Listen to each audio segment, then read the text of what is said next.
5 seconds to go.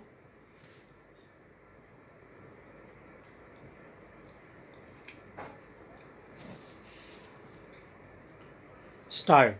In the circumstances, we are inclined to set aside, and we accordingly set aside, the direction of the learned single judge contained in para 4 of the impugned order dated 27th November 2013, calling for the personal presence of the legal remembrancer, principal secretary law, and the chief secretary for appearance before the court on 12th December 2013. Having said this, it is also necessary to appreciate the anguish which is contained in the order of the learned single judge dated 27th November 2013, which reflects the state of affairs in regard to the manner in which litigation involving the state is conducted before the High Court. The state is undoubtedly the largest litigant. The arrears before the court reflect a situation where the state has not taken serious and proactive measures to control and streamline litigation involving the government in the High Court. In order to achieve the goals stated in the National Litigation Policy, it is necessary for the state government to have a careful and serious look into the question relating to the conduct of litigation on behalf of the state in the High Court and other courts. We are conscious of the fact that such problems cannot be solved overnight and would require a careful and well structured solution. The filing of appeals by the state, the conduct of proceedings in court, making available proper instructions to penal counsel of the government, and the filing of affidavits on time are some of the matters which must engage serious attention on the part of the state government. A system will have to be evolved by which directions of the court in regard to the conduct of the proceedings and for filing affidavits are communicated at the earliest, so that instructions are made available to standing counsel for filing affidavits. Otherwise, the matters remain pending for an inordinately long period of time, and interim orders which may ultimately affect the interest of the state have to be passed only because of the absence of adequate instructions to the learned standing counsel appearing on behalf of the state. The facilities and infrastructure available for counsel for the state need to be upgraded.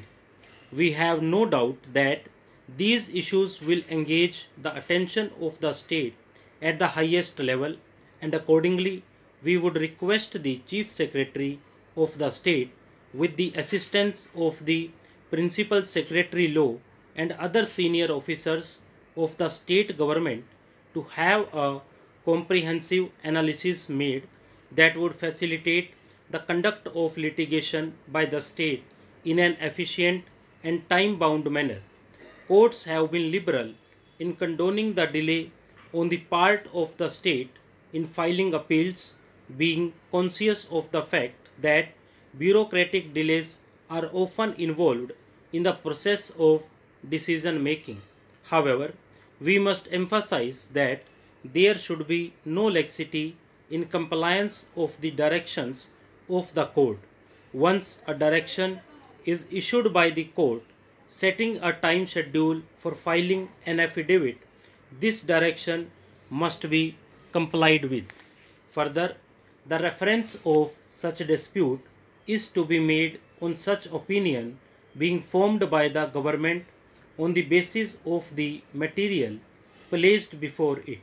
In appropriate cases, even without waiting for the conciliation report, the state government can at any time refer a dispute which is existing or is apprehended for adjudication.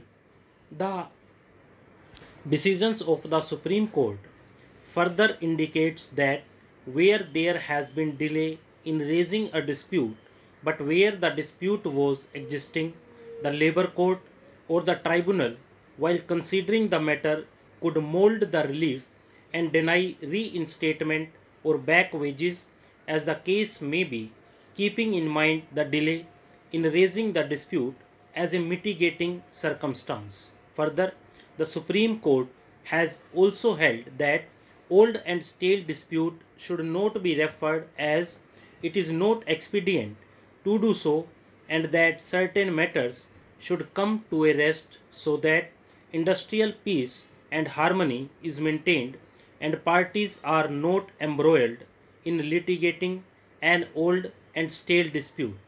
The Supreme Court was clear in indicating that where no industrial dispute existed or was apprehended, the question of referring such old and stale dispute could not arise. In the light of the aforesaid, the court finds that in the instant case, the services of the workman was terminated in the year 1982. The workman filed a case in the civil court and got an ex parte decree which was subsequently set aside in the year 1984 upon an application for recall being filed by the employers. The workman did not stir in the matter for 22 years and only filed an application in the year 2004 wherein the state government declined to refer the dispute, holding it to be inexpedient on account of the considerable delay. The appeal was rejected. The review application was again rejected, and on the fourth occasion, the state government referred the dispute. The court, upon perusal of the affidavits filed in the present writ petition, finds that the workman, after the dismissal of his case before the civil court in 1984, did not stir in the matter nor pursued his remedy and only filed an application in year 2004. There is no explanation on behalf of the workman as to what was he doing during this period from 1984 to 2004. The court further finds that when the state government rejected the plea of the workman on 3 occasions, there was no material before the state government to indicate that an industrial dispute was existing or was apprehended.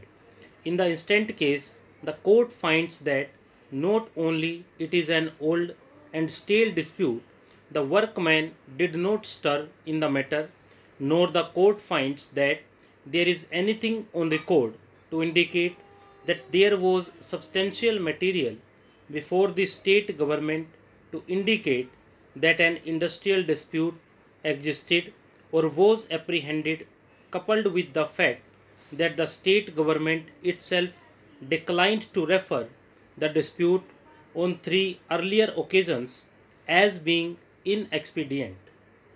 Stop.